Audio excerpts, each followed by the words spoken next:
Okay, so now let's review this Mazda CX-30. This is actually my mother's car. She bought it around the same time I bought my Genesis over there.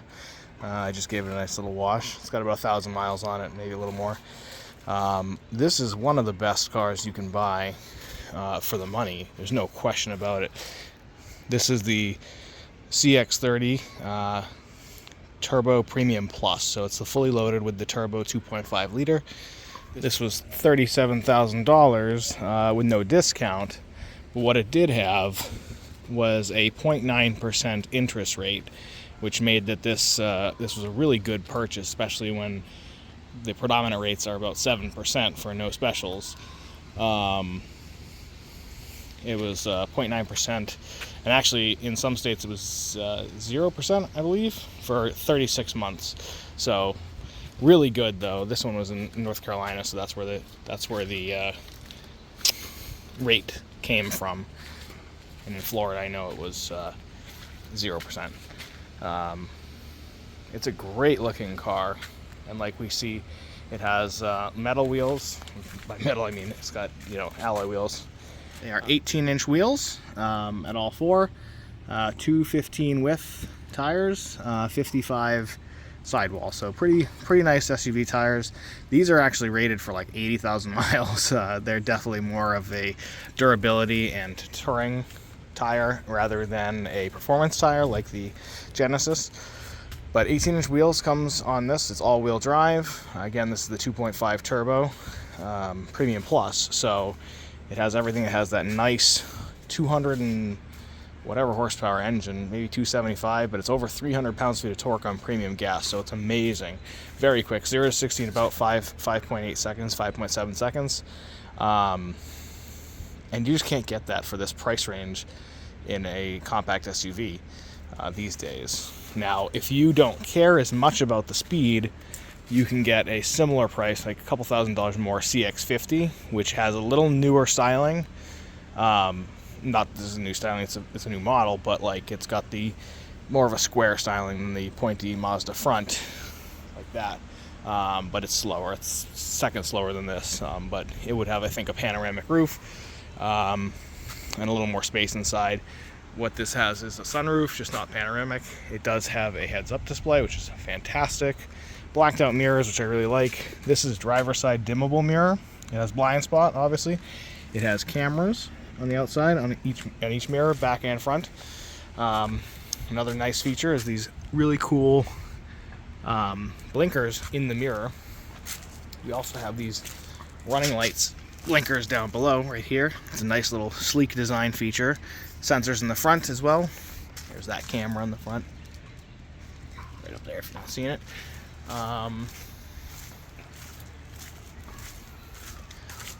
Blind spots obviously on the notifications within the mirror, which is nice. Roof rails. These do not actually have the roof rail on it, but you can get this attachment here, although I'm not sure. These do feel like you can slide a roof rail on. They are made for that, it seems. The back has a nice spoiler built into the roof with the brake light up there, rear wiper. We have LED all-around lighting. There's the camera right here above the license plate, and then it has dual exhaust. I don't know if this is functional.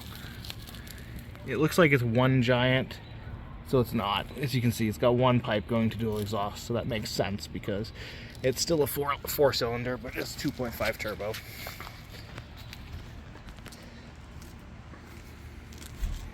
Fuel door on the left side.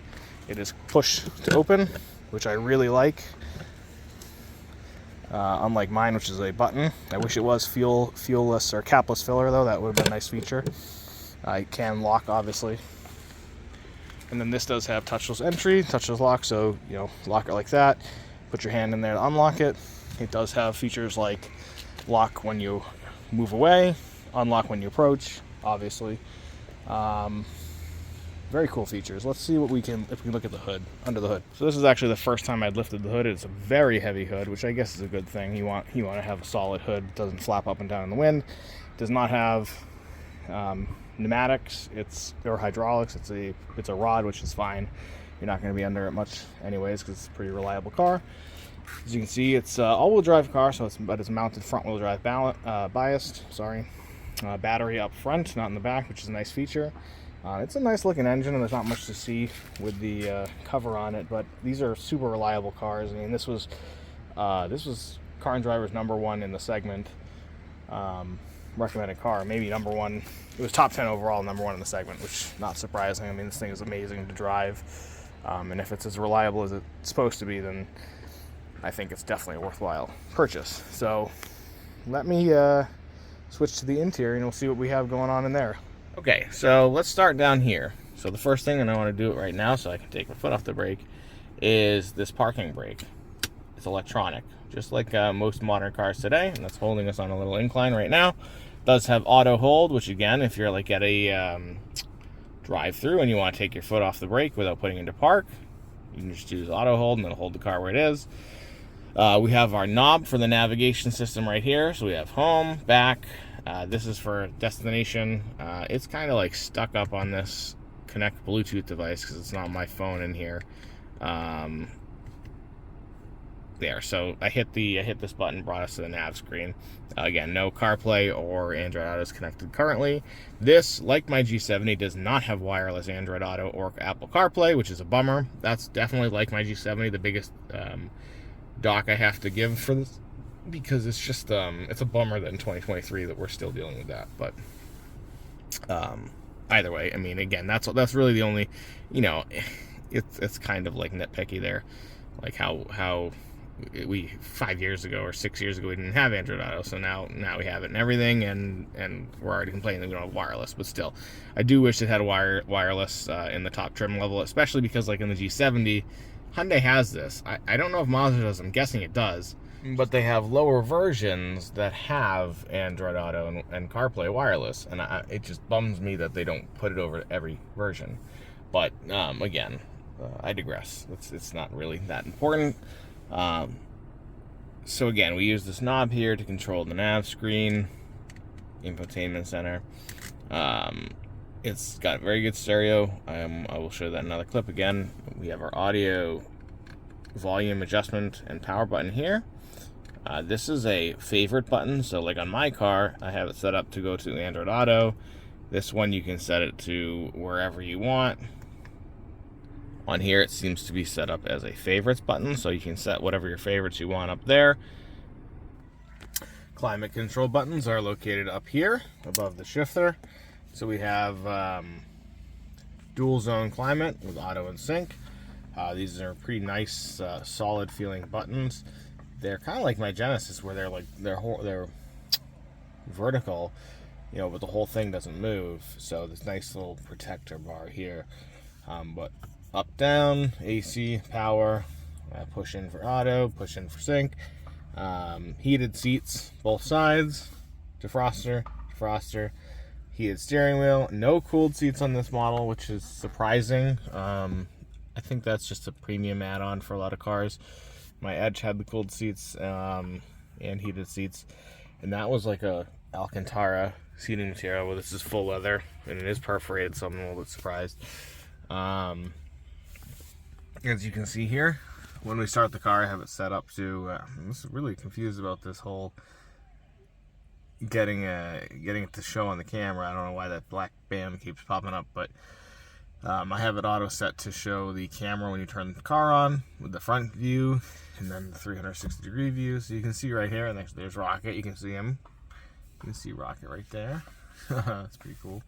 To change the camera, you use the camera button, which is over here.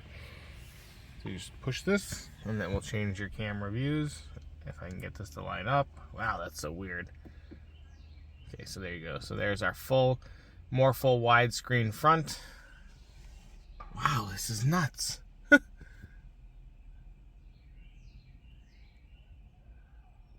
There's a Rocket. I don't know why it's very weird that it's syncing up like this. Maybe it's not the polarized. Maybe it has something to do with the frames per second. And then we have our side views. So these are front view, side, so not blind spot. And there we go. So our dash here is kind of interesting. We have our info on the steering wheel that controls this. So that should be our lane keep as well as blind spot notifications. Speedometer, which is a screen. It's a very high resolution screen. Like it looks just like the regular manual dials. There's our driving information, miles per gallon, and that's it. And then we have our speed up at the top there for the screens that don't have the analog gauge. Over on the right, you can see we have our door open. That'll show door open, hood open, trunk open. Driving range on the right as well, 210 miles. Again, I've been driving it pretty aggressively since filling up. Trip on the left, instant mile per gallon on the left. I don't know. There's our total miles, so 1,700 miles. And there's our other trip. Analog gauges for fuel, analog gauges for temperature. I actually prefer the way that this is done rather than the way that my Genesis does it, because the Genesis has a analog speedometer and a digital, as in digital but still analog, tachometer, and the tachometer moves a lot more than the speedometer. So like I would prefer that they had that be an actual gauge so it doesn't lag, versus the speedometer. So I do prefer the way that Mazda has it set up like this. Oops. I think it's actually a really good dash. What else do we have? So on this side of the car, we have our, again, 360 sensor view. Gives you the alerts if there's anybody in your blind spot or cross path.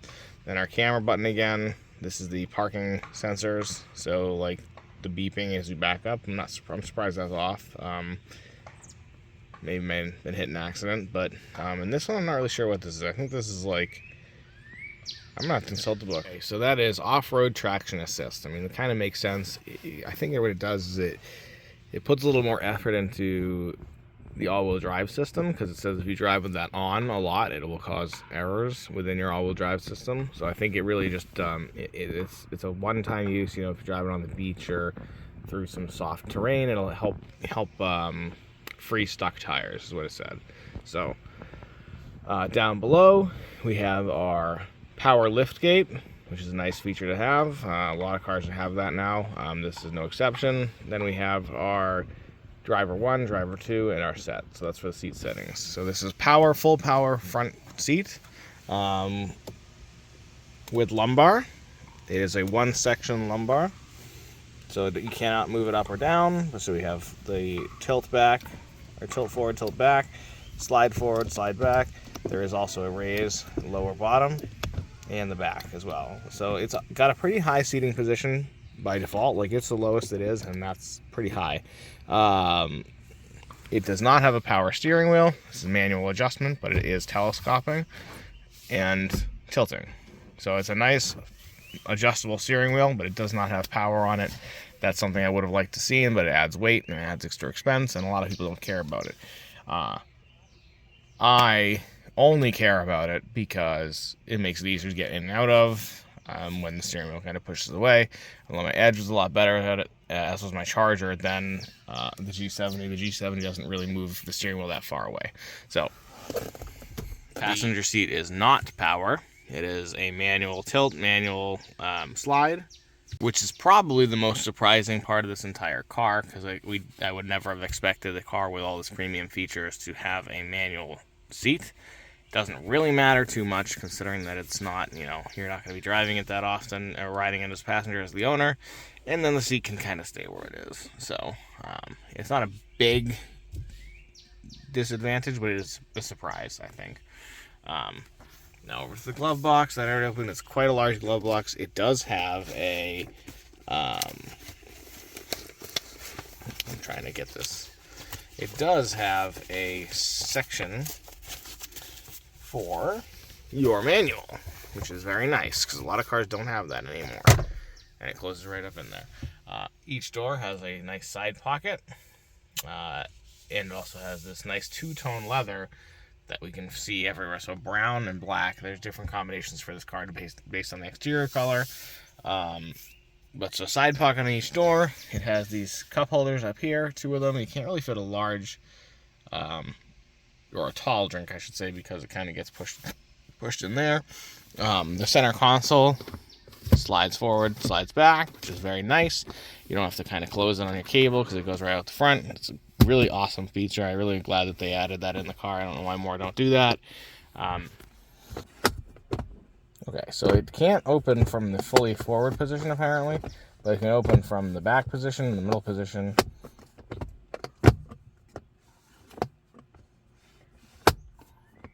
Yeah, I guess it cannot open from the fully forward position, but the other two positions it can, which is perfectly, and that makes sense. You can see right here. Here's the little locking that prevents it, so anything past that is not going to open. It's a very deep center console. I mean, there's a lot of crap in here. So the bottom is there. So it's a full hand. It's you know, whatever that is, deep. And for connection wise, we have two USB ports and a 12 volt. I'm not sure what that is. It's a memory card slot. So I don't know if that's for the nav or not, but that's what that is. Okay. And then we have, that's it for connections. So two USBs and a 12 volt up front. Again, that's not that bad. That's more actually than I have. And they do both connect to the car for the USBs, which is pretty cool. Steering wheel, we have our info for the dash. We have our phone end, phone begin, and voice control. We have our volume up and down, mute, source, front track, and back track. Then we have on the right side our cruise control controls. So we have cruise control active. We have our lane keep assist. We have our follow distance for the automated cruise control. We have our cruise control speed increase, decrease, resume. So it's typical fare there. The horn is in the middle. We have our airbag in the center as well. Driver's side door. We have all four windows. They are one touch down, one touch up for all of them. Window lock, mirror control adjustments right here.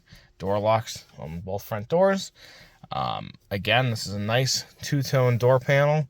As far as the material goes, soft touch up here. Not soft touch on this hard. Soft touch on the door rest right here. This is extremely soft touch. Very soft here. And then this is a little bit harder. This is more like the brown on the door. So not really soft up top. But again, this is super soft. Not soft on the steering wheel. This is a nice soft coating, leather or vinyl. I'm not sure what it actually is. But it's a nice feeling steering wheel. It's not too large. And it's got these nice curves, or these nice grooves for your hand to go in. So very nice steering wheel on that aspect. The mirror is very impressive. It's a frameless mirror, so it looks very modern.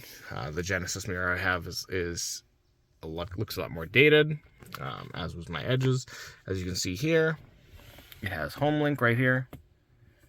There, up top we have a rear occupant seatbelt notification, so you can see it'll tell you if your kids have any of their seatbelts on or off. It does have a sunroof.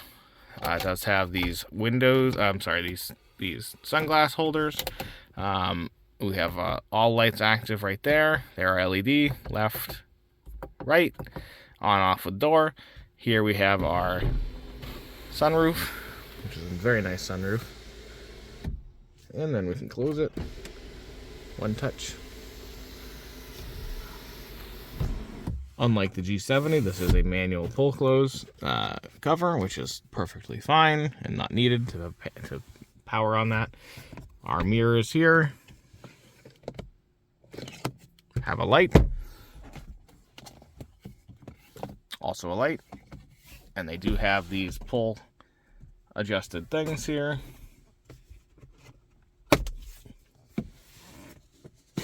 And they go all the way. And then over here, they do block out most of the sun that way as well. So they're very nice, well-designed, very solid feeling visors. Okay, and in the back, we have quite a bit of legroom by surprise. I mean, this is, I don't know if it actually is how I was sitting in it, but I definitely was sitting on that right side. So there you go. We actually have quite a bit of room in the back. 3 seat belts. There is an armrest in the center. Let me get in and show you how we are. So behind the driver's seat, which I think is how I was sitting, because it looks like there's quite a bit of space up there, I still have room for my legs. I'm about between 5'10", 5'11". You know, oops. And there's a lot of space here, which is a nice, good sign. There's actually a fair amount of headroom as well. It's not a ton of headroom, but it's definitely enough for probably 6'1", 6'2". You could fit in here. Higher than that, you may need to tilt the seats back if that's a thing. The armrest is got 2 cup holders in the back. It feels very nice and soft. It's nice and wide. I thought there might have been some charging ports. There are not, so that's a negative here. There are only those 2 charging ports, those 2 USBs and the 12 volt up front. As you can see, we have AC vents, but we do not have any USB ports, which is kind of a bummer. Door panels do have a nice pocket on each side. They have their own window switches. The 2-tone black and brown carries over. These are nice windows. They're a little on the small side, but they are nice. 2 hooks for hanging clothes on hooks. One seat has the back pocket. It is a nice leather pocket. This whole back seat is leather, unlike my Genesis again, which is hard plastic. Personally, I don't mind. I like the hard plastic, but a lot of people prefer the full leather ordeal. We do have the adjustable seat belts in the front, not in the back. And we do have the adjustable headrest. They are manual as well. Same thing goes for the back seats. They are adjustable manually. This does have the premium sound system. So as you can see here, there's Bose over on the front. That carries over all the doors. I'm not sure what it has in the back. We'll take a look. But it is quite a powerful sound system, and it's very high quality. The seat does have baby seat anchors, 3 of them. Yeah, sorry, there's the speaker right there. So we do have speakers in the back as well. So we have at least 7 speakers, but I think there's actually more. I count 9 actually. So 2 in each front door, and then 1 in the center behind that nav screen, 1 on each rear door, and then 2 in the back. So I did a little more research on this and found out that it actually has 12 speakers. A subwoofer in the rear, and then 2 weird door subwoofers as part of this bass match feature that I'm showing on the screen. Rear quality materials carry over from the front. This is a little bit of hard plastic here. This is hard plastic as well. This is soft touch plastic. This is soft touch plastic. There's a lot of piano black in this car on the front. That's typical of a Japanese car, actually. I personally don't mind it. I will say, if you have a purse and you're going to sit it down on the center console, which I know a lot of people do, you'll probably scratch it. But if you're not going to do that, I think you should be fine. I never had any issue with it on my Edge. I don't know if my Genesis has some. I think it has a little bit of it, but I never had any issue with the Edge, which had a very similar setup to that, where it was gloss black. I did have a wheel, so no big shift knob, which does a good job of taking that out. While I'm actually looking at the shift knob again, you can see it does have Tiptronics, and it does have paddle shifters, which are very nice.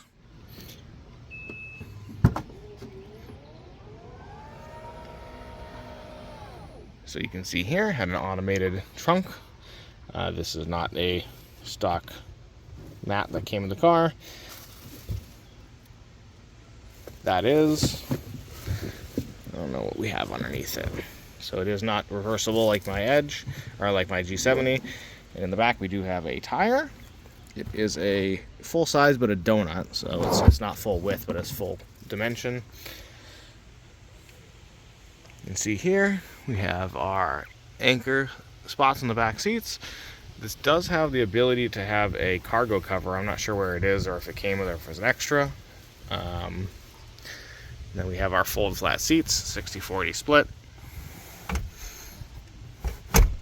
They do not recline further, so that's it. So baby 6'1" is about as big as a person that can get in the back of this car, would be my guess. You can see here we have a button to close it. Actually have a subwoofer in the tire in the back, which is pretty neat. I've seen that before. It's kind of interesting the way they set that up. But you can see right here we have our somewhat full tire. This is not full width, as you can see. I'm trying to get to the... I don't really understand. So 17 inch, 135. So definitely a donut.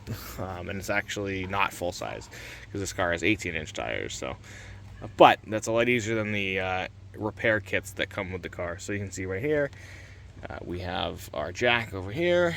We have a wrench here. I'm not sure what that is, to be honest. Maybe a key for the jack. And then we also have a ratchet strap for some reason. I don't know what that's for, but... Okay, so I'm behind the wheel of the CX-30. This is a 2023. As you can see, we've got a nice heads-up display. The driving feel of this car is actually pretty amazing. Not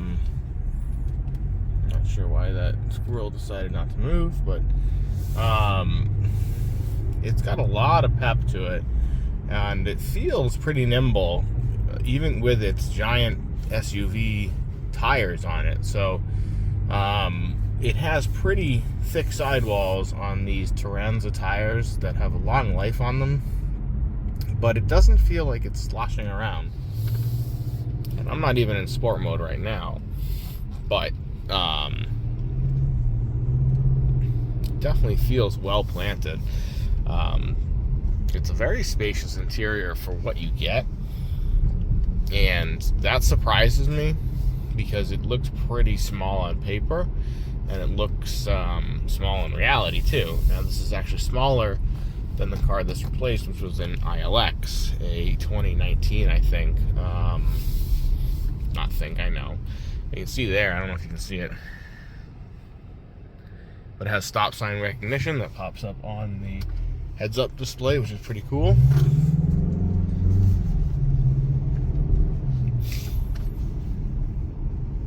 I like the speed on the heads-up. If we had navigation in, we would be seeing that as well. I didn't put an address, but I did switch the screen from the menu to the nav, so you can see what the built-in nav looks like. That's not through CarPlay or Waze. This is just the built-in Mazda nav. It actually looks pretty nice. This is not a touchscreen, which is okay because it's pretty far away, so you'd be definitely overextending yourself if that was what you're planning on doing. It has a nice scroll wheel knob thing like a BMW. It is a wide aspect ratio screen. It could be a little larger, like it has quite a bit of bezels on the end. And I do think that it could have been a bigger screen, but it's not small, it's easily readable. Another cool thing I do like in the dash is you can see right there, see that red line to the left? So that 25 is the speed limit, and then everything past that is how fast is how far I'm speeding. So like it's highlighting, when you're past the speed limit, and it also pops up what the speed limit is. That's actually a really cool indicator. I noticed that yesterday when I was driving it. So it's got quite a bit of pep, as you can see here. I mean, wow. So that was 65. I mean, it wasn't. I mean, it was from a stop, but the recording probably wasn't. But that's to 65, and it's just a breeze. Like, holy moly, this thing has a lot of torque, and it just keeps pulling. And again, we're not even in sport mode. That's amazing. I'm very happy with that, and that's part of the reason why I recommended this to my mother, who actually owns this car, just because it's hard to find something in the segment that isn't ridiculously slow in this price range. Again, this was $37,000, but with all the creature comforts this has, that's not something that you can expect to find in a similar priced car. Yeah, I mean, it sounds pretty good too. Like that was a nice throaty acceleration. I think this has 250 and maybe it's 310 torque, I believe. Oh shoot, I'm actually going here. We get a nice brake test too. So there you go, solid brakes. I mean, I wasn't pressed all the way down at all, but they came smooth, uniform stopping, not like an SUV. I mean, this doesn't weigh that much. This might actually weigh less than my G70, even though it's a CUV. But look at the space that we have in here. So, like, it's actually pretty big. You know, given what I thought it had, like, it's actually got a lot more space than I thought. Legroom, so, like, this is about where I'd be driving normally. If I were on the highway, I might push my seat back a little further, but that's what we have for legroom, so not great, but you could definitely squeeze in there if you're an adult. I'm assuming that the screen is polarized, and that's why when I move it up and down, you can't see it. But it is super bright, so that's good. Like, it's bright. I can see it through my polarized sunglasses, no problem. I can actually see the heads-up display with my polarized sunglasses, which is surprising as well. Normally you can't, or at least I can't on my car. So they might have brightened it up, but... So one negative that this does have, though, is the gas tank size. So it definitely could have a larger tank. I mean, this can get up to about 30 miles per gallon on the highway if you push it, but it's only got a 12 or 11 gallon tank. I just had, whatever it was, 27 miles to empty, and it only let me put in 9.5 gallons. So you can see now it's full. So it's 11 or 12 gallon tank. I think it's a 12 gallon tank, and my fuel economy was just really bad because we've been letting it idle and accelerating hard. But it could definitely be larger.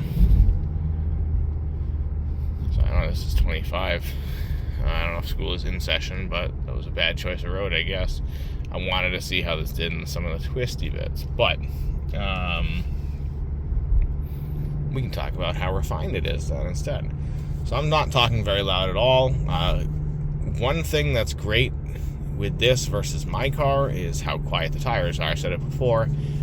They pick up on the G70 every bit of road noise imaginable. On this, everything is quite subdued. This actually has a very luxury feel and experience just because it's quiet, which is definitely what people want. I mean, we're in sport mode right now. If I turn that off, there goes the engine because it's not holding the revs. You know, so it's just nice and quiet. And you can actually change things like the blinker speed, so, you know, the turn indicator, I'm sorry, not speed, sound. You can change how loud you want that to be. It's on actually the softest setting right now, so it's pretty subdued in that case as well.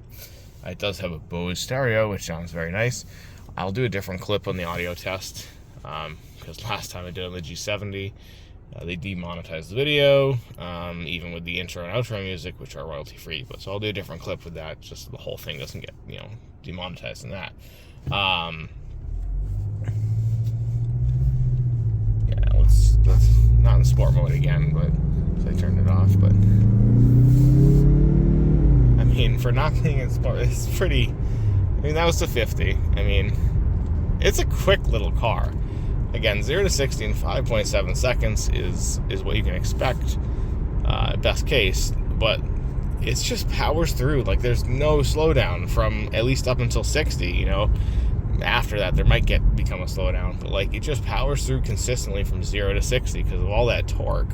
Now, that is on premium gas, which we just filled up with. It was either on premium or mid-grade before. It makes a difference. I don't know how much of a difference, but it makes a difference. I regret going on this road because I'm not going to have a chance to accelerate. We'll have to go a different. We'll just keep driving around until we do.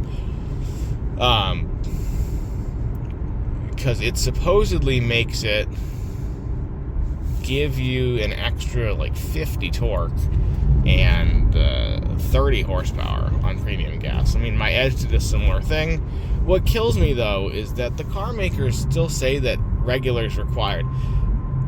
Every car should say that then, because every car can run on regular. It just detunes the engine, which is what this is doing. It's what the Edge is doing. It's what the G70 2-liter would be doing. I mean, my G70 says premium required, but like when you don't have a premium car, although I don't even know, I should check what this one says is required. I'm pretty sure it doesn't say it's premium required, but when you don't have a premium brand, these automakers, so like Ford or Mazda, you know, Mazda definitely more premium than Ford now, in my opinion, although price-wise you wouldn't know the difference. But they have a problem with compelling people to use the right fuel, because they know that it'll make people shy away from it. I mean, wow, that is a quick car. It'll make people shy away from purchasing it because they go, oh, well, I can't own a car that takes premium. But in reality, it does take premium. It's like when you're zapping 10 to 20% of the performance away by being on regular, that means to me that your car required premium. It's like, yeah, it'll run on regular, but that's not the car you're buying. It's like, I mean, that's always been a pet peeve of mine. I just don't understand it. Like, just tell people it requires it, because for me, and again, I know, you save money, you can run on regular, that's fine. But like, I'm always having to convince people who have cars that really do run better on premium to use premium, because why buy a car and then drive it at a suboptimal state? It doesn't make sense to me. But anyways, there's some nice accelerations. If we get a good stretch, we can give it more. Although I kind of went out at traffic time. But something I do want to try, and I'm not really sure if it's related to these roads where I am, or if there's something not working on this one. But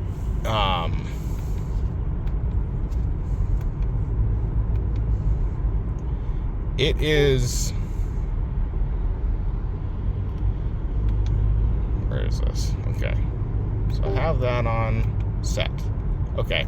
So see, I just set the cruise control. You can see the the green line is where it's set on the speedometer to the left.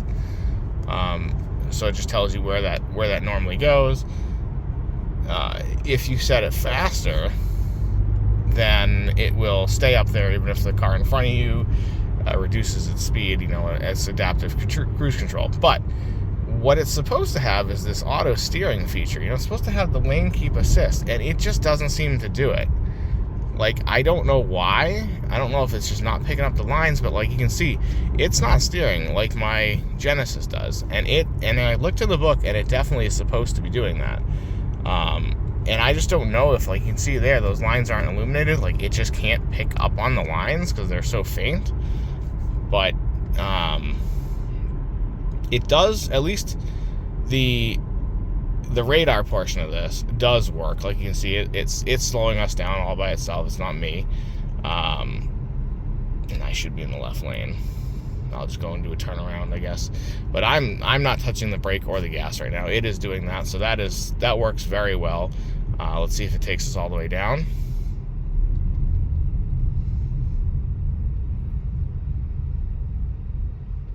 It does. So we are 100% stopped. Now we're 100% stopped, all in the car. Let's see if there's any sort of giveaway. I don't know if it'll accelerate on its own. We're going to give it a shot. We'll let it sit here and do it. But that, confirmed stop and go works with the cruise control. Again, I think that something might be miscalibrated on the lane keeping, because the book definitely says it has it. From what I can tell, that is what I need it to be on with the steering wheel icon.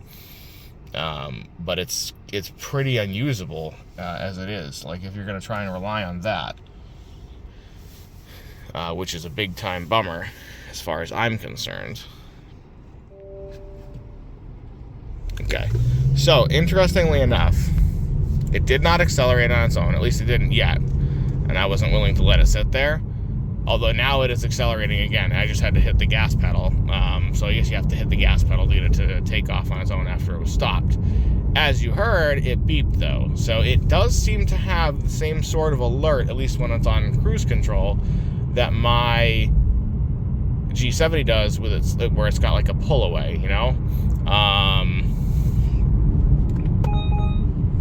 that you heard, that little chime you heard, was the blind spot alert as my mirror is blinking, and we have it shown in the heads-up display as like a wave showing that the corner of which it is, and that guy just decided to cut the person off.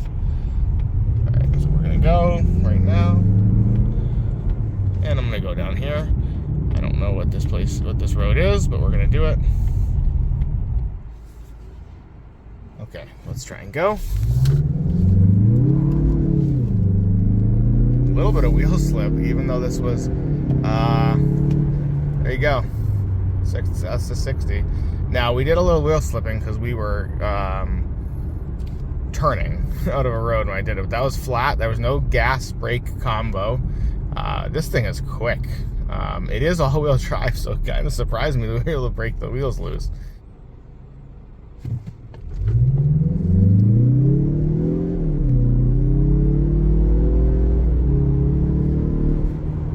Yeah, there you go. So that was flat. No boost, and that was in sport mode. That's a pretty good example. We did have air conditioning off, I will say. So I guess there's a potential zapping there, but it's on 72, so it's not really blowing that cold right now, and it's not that hot out. It's 68, so that's pretty quick. I'd like to see what the timer is when I get it overlaid, but it felt really quick, and it wasn't like straight. Is this a turn or what? I'm not really sure. Depends. But put another one.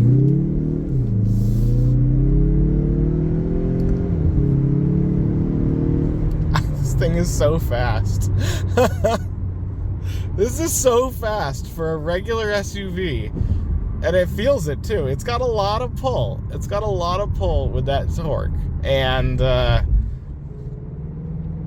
wow. And thank God they went with the manual. I mean, I'm sorry, the regular automatic and not a CVT. That's another plus on this. A lot of the other similar sized ones have a CVT. And I know they're good for fuel economy, and I'm sure this would do better fuel economy if it had a CVT, but it removes so much of the driving feel. And that's what this car is all about. That's why I think, a lot of people probably don't even care about if that is what the lane keeping assist is. But I mean, obviously, we still need to get to the bottom of that. So, again, comment if you have this car and it's any different than what I've shown. But, wow. I mean, it's exhilarating. It's exhilarating. It just keeps pulling. I'm very impressed with how well this car pulls for just being a regular CUV. I mean, you would never know looking at this with these tires, these wheels, that it was that fast. And it is. It's really fast. And it puts a smile on your face. And it sounds good, too. It sounds better than my Edge did. I don't know how much of it is fake audio. I don't think there's fake audio on this one, but it could be. You never know. But it sounds better than my Edge, because the Edge had no sound at all. All you could hear was the engine. This might be hearing the engine, you might be hearing the exhaust. I'm not really sure. You saw it does have dual pipes, but they are to one exhaust pipe, or one muffler, and one, I guess, downpipe. But it's a really cool drive, and again, for $37,000, this is about as fast as my Edge was, at least on paper. Now, what I don't know, I know for a fact that the Edge was 5.7. I have that, and we'll see what this gets us. When I overlay the timer, I have a sneaking suspicion it's not going to be under 6, because that's typically the way it works. It's a lot faster than you think it's going to be. It's a lot slower than you think it is on paper. But it felt faster. And again, the Edge was 5.7 seconds from a dig. This Car and Driver says it's 5.7 seconds. Now, that may have the 1 foot rollout, which would mean this would be about 6 seconds. But even so, it's about $18,000 less than what my Edge cost. And while the Edge had pretty much everything this does, it had no heads-up display, and the dash on the Edge was way, way older styled and useless, to be honest. This one actually has a bit of useful information on it, although with the heads-up display, you don't really need to look at it too often.